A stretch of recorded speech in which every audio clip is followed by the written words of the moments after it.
जय श्री कृष्ण प्रिय विद्यार्थियों। आज की वीडियो में हम जानेंगे महाभारत के एक और महत्वपूर्ण चरित्र के बारे में जिनका नाम है कुंती। कुंती का नाम आपने महाभारत में सुना होगा। कुंती कौन थी आपको पता होगा। कुंती पांडवों की माँ थी, ठीक है, और कर्ण की भी माँ थी कुंती। अब कुंती के कैरेक्टर के विषय में जब मैं आपको बताऊंगा तो आपको यह भी पता चलेगा कि कुंती को कर्ण की माँ क्यों कहा जाता है। क्या वास्तव में कुंती कर्ण की माँ थी? कुंती कौन थी, इस विषय में मैं आपको इस वीडियो में बताऊंगा। बड़े ध्यान से सुनिएगा। महाभारत के सबसे ज्यादा महत्वपूर्ण चरित्र कुंती के विषय में।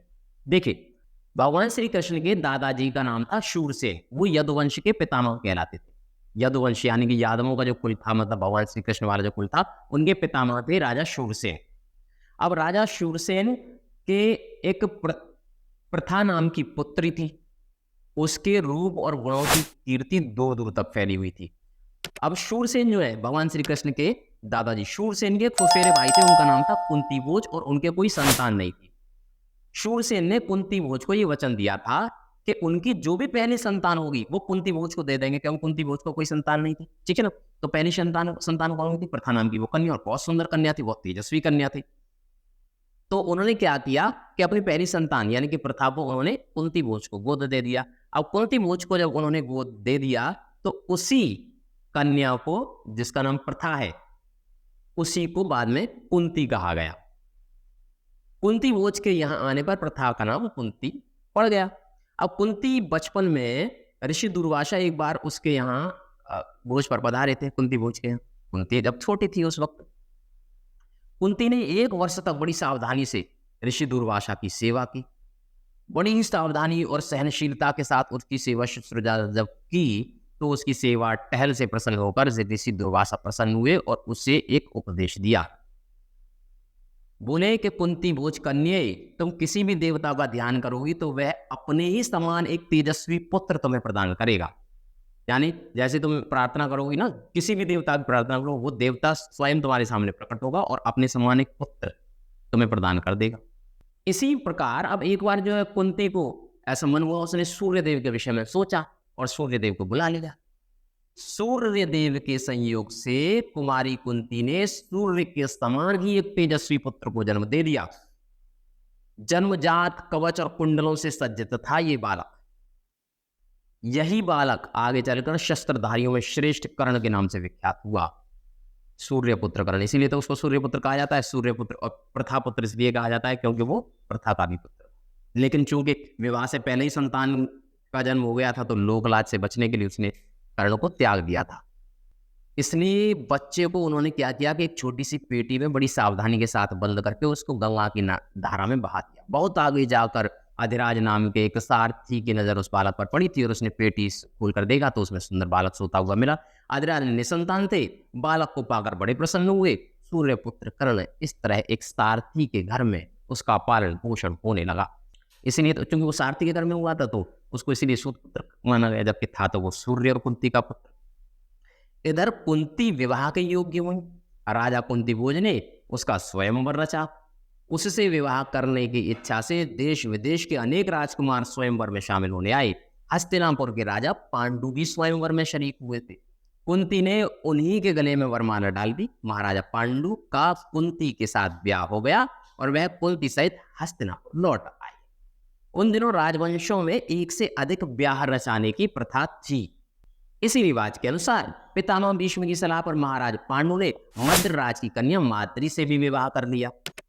एक दिन महाराजा पांडु वन में शिकार खेलने के लिए गए थे तो वहीं जंगल में हिरण के रूप में एक ऋषि दंपत्ति भी विहार कर रहे थे। जंगल में ऋषि दंपत्ति विहार कर रहे हैं और किस रूप में कर रहे हैं? हिरण के रूप में कर रहे हैं। अब उसको तो नहीं पता है पांडु को। पांडु ने अपने तीर से हिरण को मार गिराया। उनको यह पता नहीं था कि ये ऋषि दंपत्ति है। ऋषि ने मरते मरते पांडु को यह श्राप दे दिया कि ऋषि के श्राप से पांडु को बहुत दुख हुआ।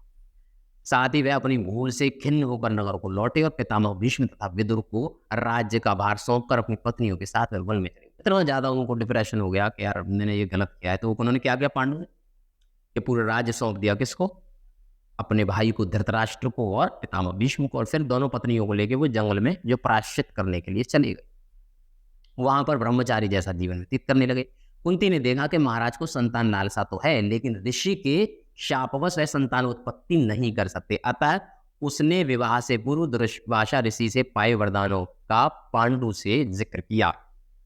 कुंती ने बताया कि मेरे पास एक ऐसा वो है वरदान जिससे मैं संतान उत्पन्न कर सकती हूँ, किसी भी देवता को यहाँ बुला लूंगी। उनके अनुरोध से कुंती और माद्री ने देवताओं के अनुग्रह से 5 पांडवों को जन्म दिया। अब इस दृष्टिकोण से देखा जाए ना तो 5 पांडव असल में जो थे ना वो राजा पांडु के संयोग से नहीं पैदा हुए थे, बल्कि कुंती के वरदान से एक एक करके देवताओं को बुलाया गया था और उनके संयोग से पैदा हुए थे। वन में ही 5 पांडव का जन्म हुआ था और वही तपस्वियों के संग बनने लगे। अपनी दोनों स्त्रियों तथा बेटों के साथ महाराजा पांडु कई वर्ष तक वन में रहे। वसंत ऋतु थी, सारा वन आनंद में डूबा हुआ सा प्रतीत हो रहा था। महाराज पांडु माद्री के साथ प्रकृति की इस उद्गारमय सुषमा को निहार रहे थे। ऋषि के शाप का असर हो गया, तत्काल उनकी मृत्यु हो गई। माद्री के दुख का पार न रहा, पति की मृत्यु का वह कारण बनी, यह सोचकर पांडु के साथ ही वह भी मर गई। असल में हुआ, मैं आपको यहाँ ये बता देता हूँ, जो श्राप था ना वो ये था कि अगर वो अपनी किसी भी पत्नी के साथ में अगर प्रेम करेंगे बहुत ज्यादा तो क्या होगा, तो उनकी मृत्यु हो जाएगी। इसीलिए उन्होंने संतान पैदा नहीं पांडु है, और ये 5 संतानें इसी के कारण अलग अलग देवताओं को बुला करके जो है उत्पन्न हुई थी। ठीक है, तो इस तरह से जो है जब उन्होंने माद्री के साथ में संयोग करने का प्रयास किया था तो उनकी मृत्यु हो गई, और इस अफसोस में माद्री की भी मृत्यु हो गई। इस दुर्घटना से कुंती और 5 पांडवों के शोक की सीमा न रही, पर वह वन के ऋषि मुनियों ने बहुत समझा बुझाकर उनको शांत किया और उन्हें हस्तिनापुर ले जाकर पितामह भीष्म के सुपुर्द कर दिया। पूरी कहानी बता दी ऋषि मुनियों ने। युधिष्ठिर की उम्र उस समय मात्र 16 वर्ष थी।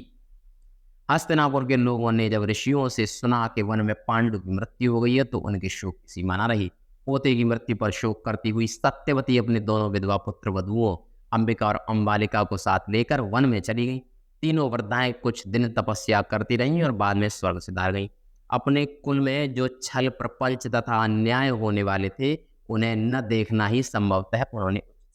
तो ये थी कुंती। कुंती के विषय मैंने आपको बताया महाभारत की सीरीज में। मैं आपको और भी कई महत्वपूर्ण चरित्रों के विषय में बताऊंगा। फिलहाल मुझे दीजिए इजाजत। जय श्री कृष्ण।